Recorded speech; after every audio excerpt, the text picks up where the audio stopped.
कहानी शुरू होती है मुंबई के एक अपार्टमेंट से, जहां नताशा और रोहन आपस में झगड़ा कर रहे थे। दोनों पति पत्नी हैं और दोनों अक्सर झगड़ते रहते हैं, क्योंकि उनकी इकलौती बेटी समायरा बोल तो सकती है, लेकिन सुन नहीं सकती। समायरा सिर्फ साइन लैंग्वेज से ही बातों को समझती है। नताशा चाहती थी कि उसका पति रोहन साइन लैंग्वेज सीखे, ताकि वह अपनी बेटी से बातें कर सके, लेकिन रोहन अपने काम में बहुत बिजी रहता। उसके पास साइन लैंग्वेज सीखने का वक्त नहीं था, और बस इसी बात पर दोनों में झगड़ा होता। मायरा बस नताशा से ही बातें करती है, क्योंकि नताशा ने अपनी बेटी के लिए साइन लैंग्वेज सीख रखी थी।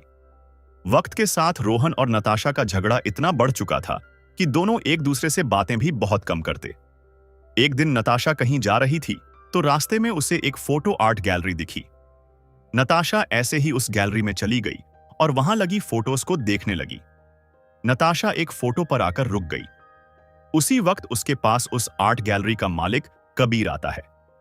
कबीर भी ना तो सुन सकता है और ना बोल सकता है। वो तस्वीर कबीर ने ही क्लिक की थी। वो नताशा के पास आकर उससे साइन लैंग्वेज में बात करने की कोशिश करता है, तो नताशा भी उससे उसी लैंग्वेज में बात करती है। यह देखकर कबीर बहुत खुश हुआ कि नताशा को भी यह लैंग्वेज आती है, क्योंकि कबीर बहुत कम लोगों से ही बात कर पाता है और नताशा अब उसके लिए उन्हीं बहुत कम लोगों में है। दोनों बहुत देर तक साइन लैंग्वेज में बातें करते हैं। कबीर ने बहुत लंबे वक्त बाद किसी से इतनी लंबी बात करी थी। नताशा को भी उससे बात करके अच्छा लगा। उस दिन के बाद से नताशा और कबीर अक्सर मिलने लगे। दोनों खूब बातें करते। कबीर किसी वक्त पर मशीन से सुन पाता था, लेकिन उसने फिर मशीन निकाल दी, क्योंकि लोग अक्सर उसकी डिसेबिलिटी के लिए उसे सिंपैथी देते और यह चीज कबीर को अच्छी नहीं लगती। और दूसरा कारण था झूठ बोलना। कबीर को लगता था कि लोग अक्सर मुंह से झूठ बोलते हैं, लेकिन जब वह साइन लैंग्वेज में बात करते हैं तो उनकी आंखें और चेहरे के हाव भाव झूठ नहीं बोलते। नताशा और कबीर धीरे धीरे एक दूसरे से प्यार करने लगे। कुछ महीनों बाद एक शाम कबीर नताशा को अपने घर लेकर गया, जहां बातें करते करते माहौल थोड़ा रोमांटिक हो गया।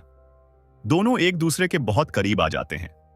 वो किस करने वाले थे, लेकिन नताशा ने खुद को रोका, क्योंकि उसकी एक फैमिली है और यह सब करना उनको धोखा देना होगा। नताशा कबीर को बिना कुछ बताए चुपचाप उसके घर के बाहर आकर बैठ गई।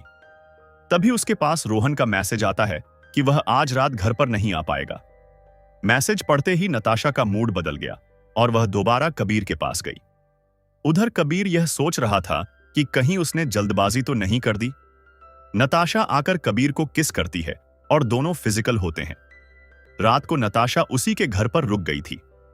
अगली सुबह कबीर खुद को प्रिपेयर करता है नताशा को अपने दिल की बात बताने के लिए, लेकिन जब नताशा अपने घर के लिए निकलने वाली थी तो कबीर उसे कुछ बता नहीं पाता।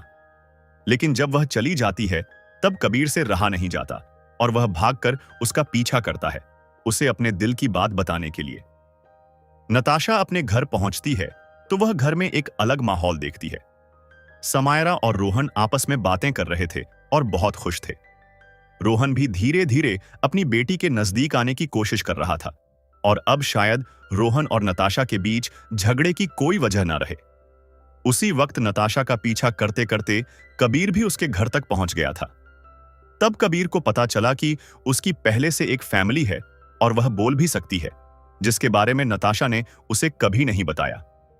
कबीर को लगता था कि एक इंसान आंखों से कभी झूठ नहीं बोल सकता, लेकिन नताशा ने उसे गलत साबित कर दिया। वो कबीर के चेहरे पर अपने घर का दरवाजा बंद कर देती है। उसे इस बात का पूरा एहसास था कि उससे बहुत बड़ी गलती हो गई।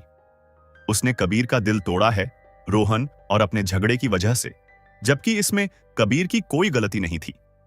आजकल की रिलेशनशिप में सेम चीज होती है। हर जगह नहीं होती, लेकिन बहुत सी जगह होती है। जब दो लोगों के बीच में झगड़ा होता है तो उनमें से एक तीसरे को अपनी जिंदगी में ले आता है, उसके साथ वक्त बिताता है, खुद को बेहतर फील करवाने की कोशिश करता है। लेकिन जब पहले वाले के साथ झगड़ा खत्म हो जाता है तो तीसरे को जिंदगी से ऐसे निकाला जाता है जैसे वह कभी था ही नहीं।